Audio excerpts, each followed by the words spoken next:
We've included a link to a Harvard Business Review article, and it was written by colleagues Michael Pearson, Donna Hicks, and Aisha Yameskigil.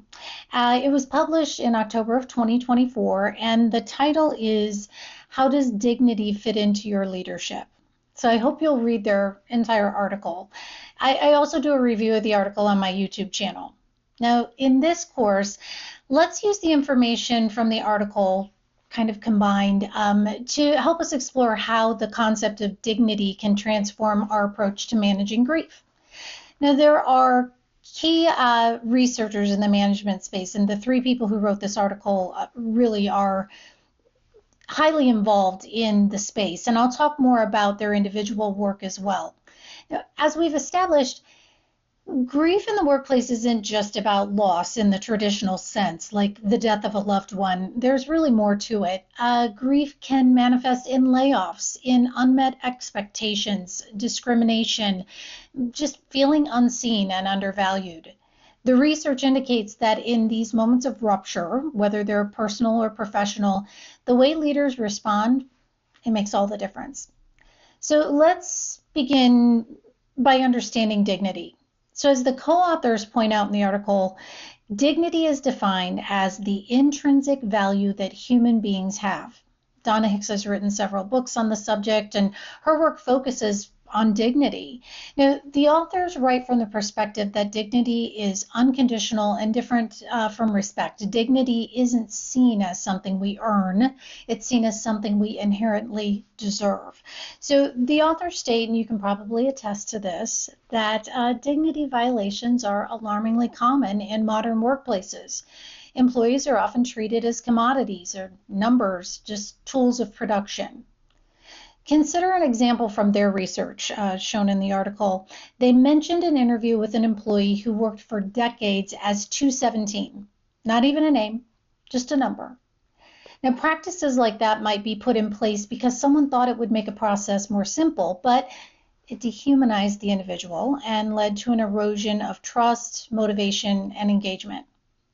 Now, let's imagine the compounded grief when, on top of those experiences, employees then face a personal loss or a hardship. The workplace might become a source of further harm, right? So why should we as leaders care? Well, the research indicates there are a few reasons. Teams where dignity is honored report higher satisfaction, better collaboration, and even superior performance. So in short, dignity is not just an ethical imperative, it's a strategic one. So yes, this course is based on, the cost of grief. So learning about this and implementing some practices really may save your company money and possibly might even make your company some more money. So the research implies that behaviors that honor dignity can also manifest as positive influence on how work gets done. So if you've heard me speak before, you probably know that I'm a big proponent of quality products and serving end users or customers while we treat our people with dignity. The Harvard Business Review article suggests 4 actions that executives and managers can take to practice dignity-conscious leadership.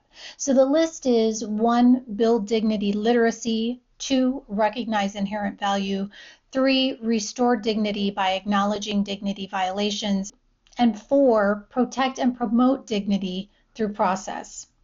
Again, I hope you read the article to get the full work that they've done. Now, let's bring this back to the subject at hand today, which is how can leaders integrate dignity into their approach to grief literacy?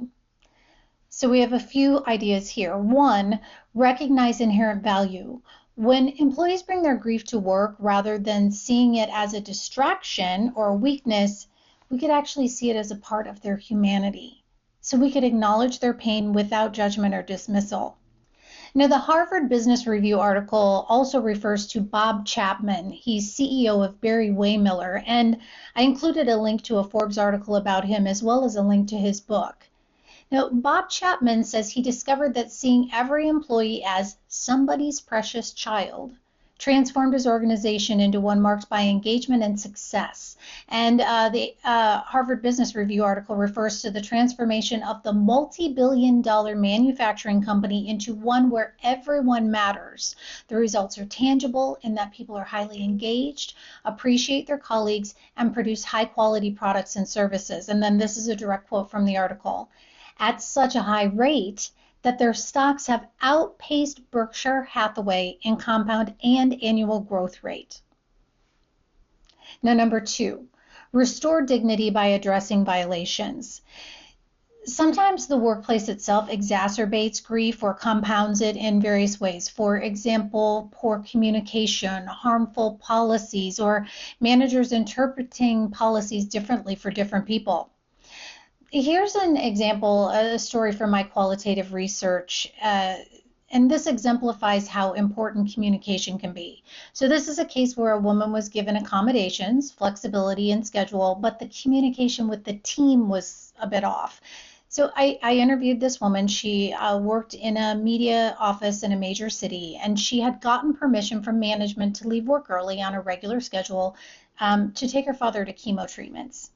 Now, her manager told her to just leave quietly and go to the appointments. As this was going on, her coworkers became resentful, and she could feel something was off, and she found herself having a rough time at work, even more rough.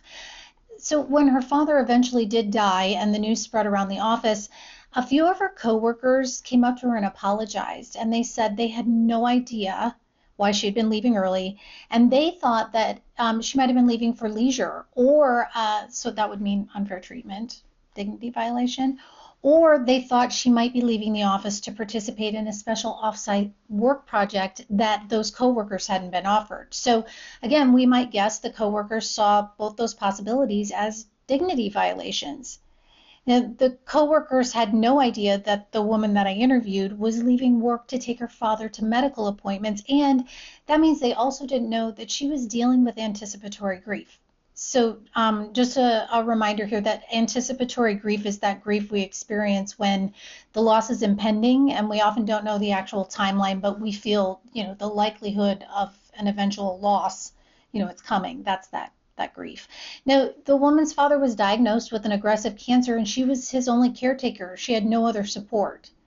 Now, we go back to that the coworkers said that had they known about the situation, they would have behaved differently. We can't possibly know how it actually would have played out with more transparent communication. But regardless, the manager also now has a chance to make a repair here and then go forward with a policy and procedures that can be more supportive of a coworker managing a similar situation or just a grief event in general. Another example here might be microaggressions or full-out aggressions like discrimination at work. Leaders can address the violations and then take accountability for those missteps. It seems that admitting mistakes and offering genuine apologies doesn't weaken leadership. The evidence shows it actually strengthens trust and creates space for healing. Now, number 3 is to create processes to protect dignity. And we can apply this to grief because we know grief isn't a one-time event, nor is honoring dignity. This is an ongoing process and a way of operating from a place of grief literacy and, as the dignity researchers write, dignity literacy. Navigating grief in the workplace requires systematic support. We look at companies like Berry-Wehmiller. They've built dignity into their learning and development programs. And as I mentioned, that educational piece fosters cultures where every employee feels seen and valued. And this type of grief literacy training regarding processes can ensure that moments of grief and loss are met with compassion, not indifference. I'm in a Humanistic Leadership Academy cohort led by people from Berry-Wehmiller, so I'm familiar with the practices, and that's why I mention it. And also the research Michael Pearson, Donna Hicks, and Aisha Yemeskigil discussed in the Harvard Business Review article, continued to, it highlighted that business and indicated that the benefits of the approach go beyond the workplace. So honoring dignity fosters psychological safety, it strengthens relationships, and it does create organizations where people can truly flourish. As we address grief literacy here, then, as leaders, we have a pretty clear choice. I mean, we can perpetuate those systems that dehumanize, or we can encourage to create workplaces that support and uplift. Now, I obviously encourage that you choose the support and uplift option, but not just because it's good for business, and it is, but because it's the right thing to do. Now let's expand from the article a bit and look at grief in the workplace through a humanistic management lens. Michael Pearson, one of the authors in the article, is the James Stoner Chaired Professor of Global Sustainability and Humanistic Management at Fordham University. He's the president of the International Humanistic Management Association, the author of Humanistic Management, Protecting Dignity and Promoting Well-Being, as well as other books. He's an affiliate at the Harvard Human Flourishing Program, a full member of the Club of Rome, and an award-winning documentary film producer, where he highlights some of these companies that are flourishing. Now, I've added some links to his work in your course resources. I hope you'll look at more of his work. I am also honored to consider Michael Pearson a mentor. I'm a fellow at the International Humanistic Management Association. Humanistic management suggests that people, not profits, should be the focus of management. So from this perspective, when a colleague is grieving, we might consider it a duty to honor their humanity. So rather than seeing grief as an inconvenience that disrupts productivity, it can be viewed as a deeply personal experience that, handled with care, could foster a culture of mutual trust. Humanistic management encompasses dignity, well-being, trust, mindfulness, and social innovation. So from this lens, when we support a grieving employee in meaningful ways, it shows them and everyone else in the company that their well-being is truly valued. Pearson's work in the humanistic management approach reminds us that workplaces are, first and foremost, human places. Workers are not machines. And I'll say it again, this philosophy might call on us to prioritize people over profits. However, I'd like us to note that the research continues to suggest that profits actually can increase when people are treated with dignity. So from a grief literacy perspective, when a colleague is grieving, our most essential responsibility would be to recognize and honor their full humanity. So instead of viewing grief as a disruption, we could see it as an opportunity to nurture a culture of mutual care and trust, and then we can still get the work done. Examples of existing companies and the research indicate that this type of care isn't just good for the individual, it really can strengthen the entire organization. So when we prioritize each other's humanity, everyone benefits because they know that if and when it comes to grief and loss, it probably is more of a when, their time comes, they'll also be treated with compassion. Now let's go a step further to explore how we as leaders can respond to grief in the workplace through that lens of Michael Pearson's work and humanistic management, particularly the advocacy for putting people and their inherent dignity at the center of organizational decisions. Now, humanistic management is built on two pillars: protecting dignity and promoting well-being, and that seems to bring us to a point of embracing shared value creation. Now, these principles provide a powerful framework for understanding and addressing grief in a way that aligns both human and organizational priorities. So as we start wrapping this segment up, let's address specifically why grief matters in the workplace. You know this. Grief is not just a personal experience. It affects the whole person, their emotions, cognition, their relationships, and their productivity. And when employees bring their grief to work, and they will, it impacts their performance and their ability to collaborate with others. But how we respond as leaders can transform grief from a source of disconnection to an opportunity for deeper trust, loyalty, and engagement. Now, Pearson and colleagues remind us that organizations are fundamentally human systems. So based on that, to ignore grief is to ignore the humanity of our workforce, and then that just reduces people to mere resources like cogs in a wheel. But when we approach grief with empathy and intentionality, then we create workplaces that not only support individuals, but they also strengthen the collective fabric of our teams. And okay, since most of us live in the productivity-driven US, I'll say it. That brings us solutions to help reduce risks and also help reduce the risk of profit loss in the company. So let's apply the 2 pillars of humanistic management to grief in the workplace. Here's how those principles might guide your approach. So 1, protecting dignity. Grieving employees often feel vulnerable and exposed, and the literature emphasizes that protecting dignity means recognizing each person's intrinsic worth. So for managers, this can involve simple yet powerful acts like just acknowledging the loss, offering condolences, creating space or just time for employees to express their emotions or just take a break. Dignity is upheld when employees feel seen and valued even in their moments of struggle. Now, number 2 is promoting well-being.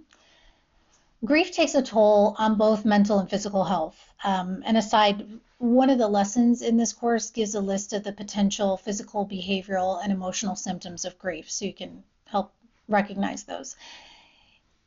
Organizations can promote well-being by offering flexible policies such as extended bereavement leave or reduced workloads or flexibility upon return to work, or access to counseling services and other employee assistance program options. Managers could check proactively, just check in with your grieving employees to understand their needs rather than just expecting them to, just push through it. A workplace that prioritizes well-being during times of grief sends a clear message. It's something like, your health matters more than your immediate productivity. But it also feels important to bring forth the reminder here at this point that grief symptoms can resurge throughout a unique timeline for each person. So also, just a reminder, certain dates, certain times like the holidays might bring up grief for people even long after that date of the original event and loss has passed. Now, I talked that those 2 pillars seem to bring us toward, creating shared value, and we have established that grief, while it is deeply personal, also has that communal impact. So when we embrace a humanistic management perspective, we see these moments as opportunities to build stronger bonds with teams. So encouraging coworkers to offer support, facilitating open dialogue about the loss, or organizing collective gestures of empathy, such again as, sending that group condolence message. That can foster that sense of shared humanity and mutual care. And that brings us to something that we might call, well, in the article, they mentioned the humanistic dividend, but maybe this is the dignity dividend. When we look at this type of management, we can go back to the work of Carl Rogers and B.F. Skinner, and many of us learned about Maslow in our classes. There are nuances to all of that.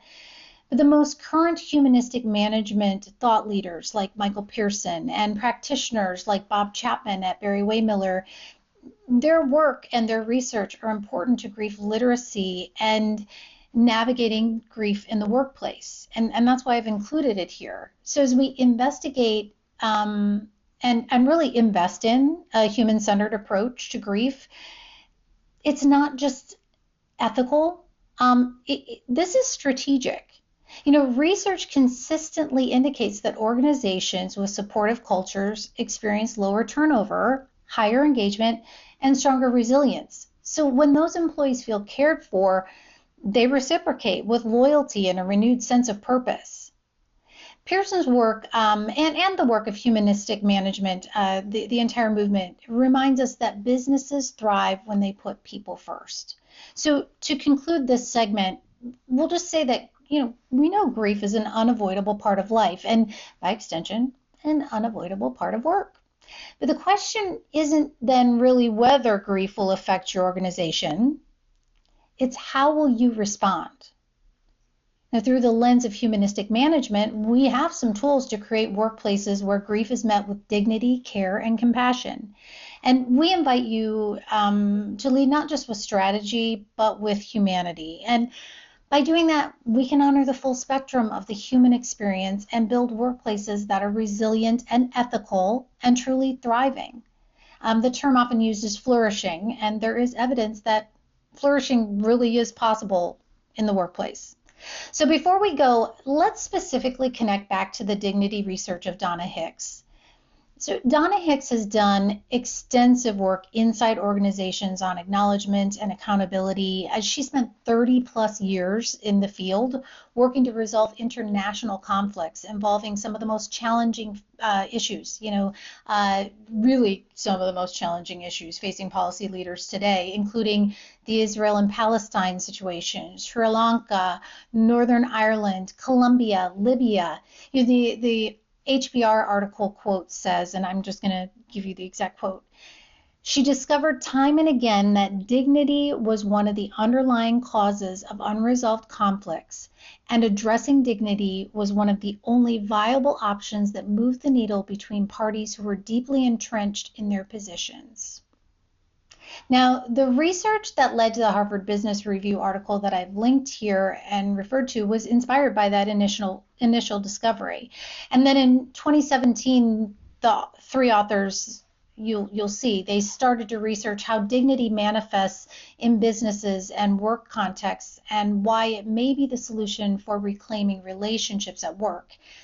So then I think you can see why I use their work as a framework for some of our grief literacy work here, because it really does come down to relationships.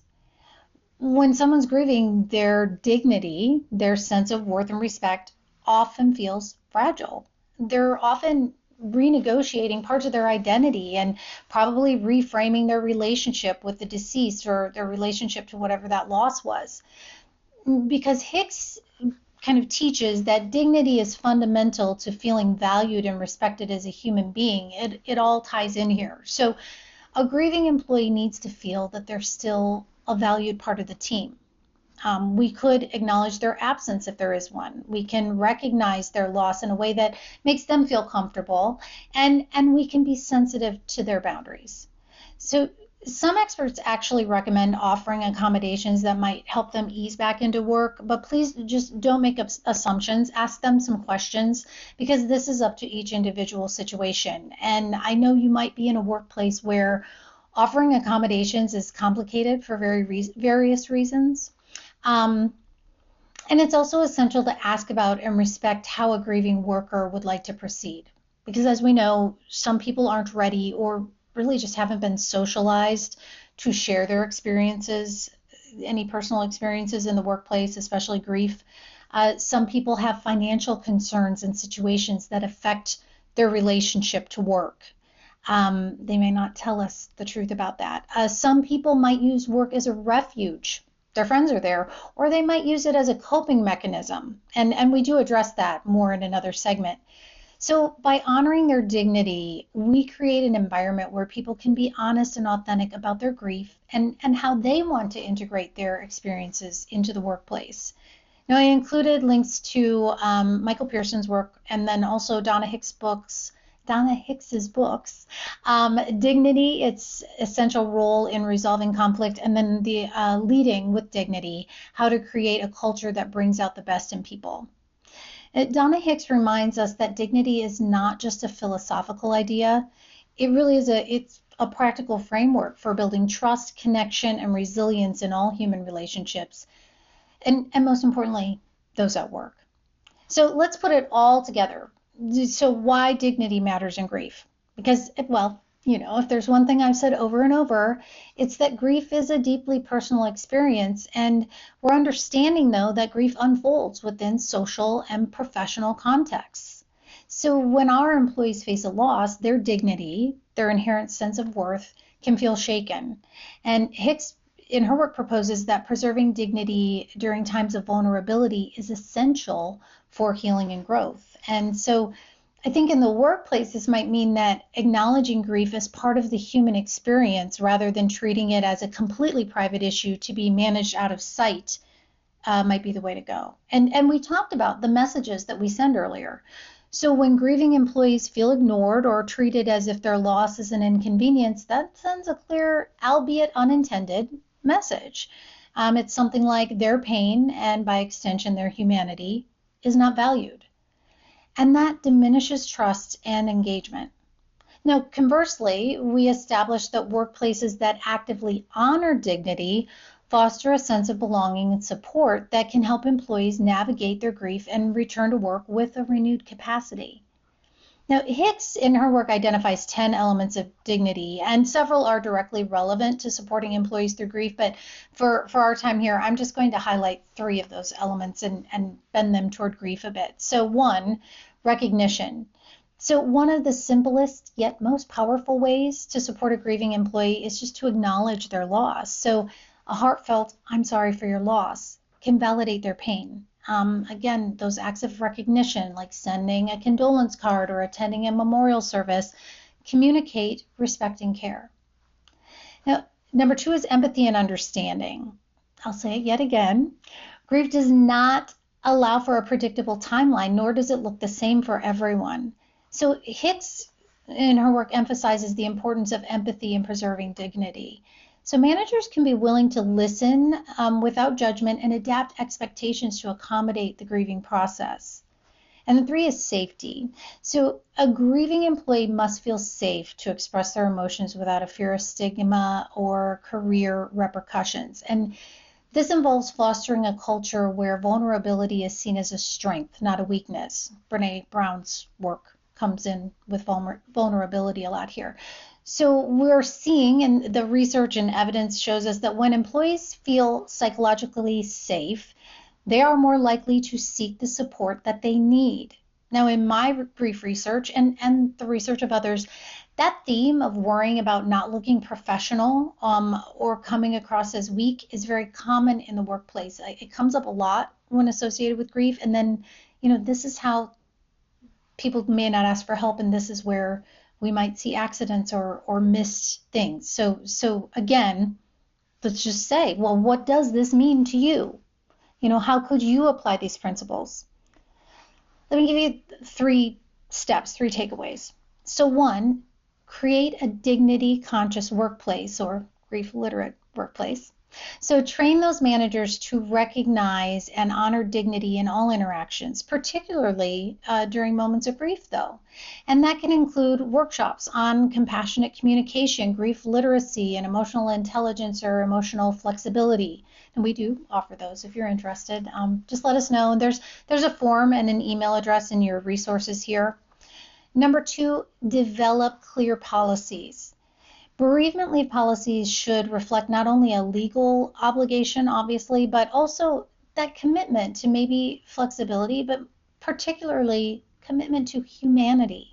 So please make these policies clear and accessible to your employees and treat employees with equality and dignity when you do have to put these in place.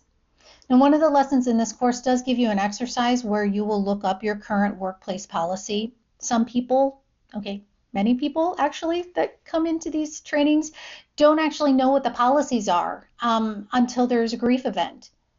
Now, number 3 is lead with compassion. Donna Hicks says that leaders do, and other researchers, and in your experience, you know this, leaders set the tone for how dignity is valued within an organization. So you can demonstrate compassion by regularly checking in with grieving employees and offering them the resources they need as they heal. And then we'll close with just a reminder of the dignity dividend idea, that honoring dignity in the workplace is not just an act of kindness. It's a strategic imperative. So when employees feel valued and respected, they're more loyal, they're more engaged, they're more resilient. So grief, while painful, can become a moment of connection that strengthens the fabric of your organization. So when we center dignity in our approach to grief, we honor not only the individual, but also the collective humanity of our workplaces. And yes, this often does result in a dividend or maybe a profit.